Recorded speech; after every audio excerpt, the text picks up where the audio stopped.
Number one একজনই আছেন, উনি মমতা বন্দ্যোপাধ্যায় পশ্চিম বাংলায়। আমি এখন হুগলির নাম্বার ওয়ান।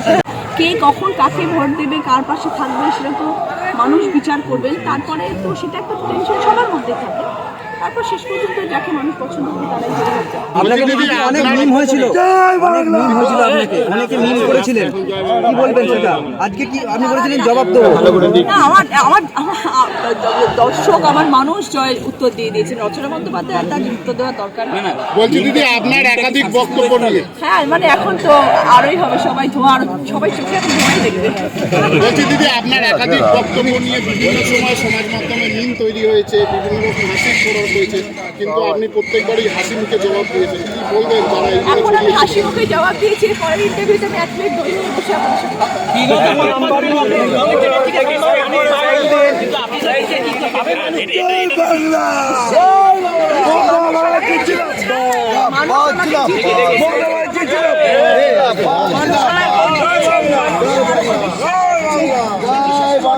রাখতেই হবে এবং মানুষের পাশে আমি আছি, নিশ্চয়ই কাজ করবো। দিদি নাম্বার ওয়ানই হলেন, কি বলবেন? নাম্বার ওয়ান একজনই আছেন, উনি মমতা বন্দ্যোপাধ্যায় পশ্চিম বাংলায়। আমি এখন হুগলির নাম্বার ওয়ান।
কে কখন কাকে ভোট দেবে, কার পাশে থাকবে, সেটা তো মানুষ বিচার করবেন, তারপরে তো সেটা একটা টেনশন সবার মধ্যে থাকে।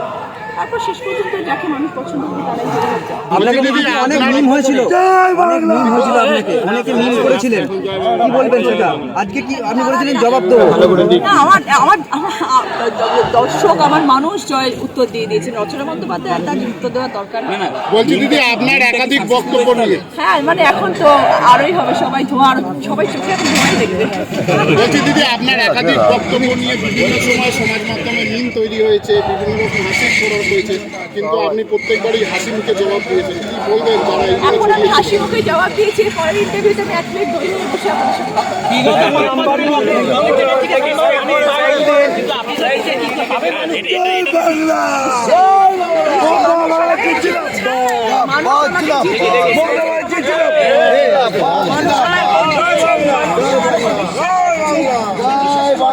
রাখতেই হবে এবং মানুষের পাশে আমি আছি, নিশ্চয়ই কাজ করবো। দিদি নাম্বার 1ই হলেন, কি বলবেন? নাম্বার 1 একজনই আছেন, উনি মমতা বন্দ্যোপাধ্যায় পশ্চিম বাংলায়। আমি এখন হুগলির নাম্বার 1। লকেট চট্টোপাধ্যায়কে কি বলবেন আজকে?